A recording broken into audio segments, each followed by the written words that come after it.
And the very same area where the Little Bear fire is raging is another problem. The biggest bark beetle infestation in the state.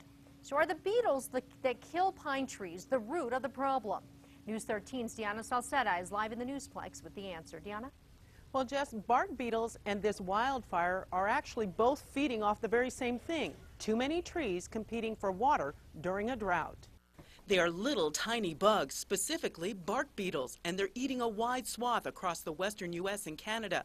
Here in New Mexico, the beetles' biggest impact is in the Sacramento Mountains, the exact area where the Little Bear fire is burning near Ruidoso. There's no conclusive evidence that a bark beetle affected area will have a higher intensity or a worse fire. Daniel Ryerson with the U.S. Forest Service says the problem is New Mexico's Sacramento forest has been under a drought, plus the forest has not been thinned in years. The dense forests are causing the problems, and the bark beetles are one response to the dense forests, but bark beetles themselves do not cause forest fire problems. Ryerson says the fire could actually spark more bark beetle problems. The areas right adjacent to a fire that have been stressed by the heat or low intensity fire along the edge, as well as any areas within the fire that say weren't killed but the trees are still alive, they're now stressed, and some of those areas are a little more susceptible to bark beetle attacks.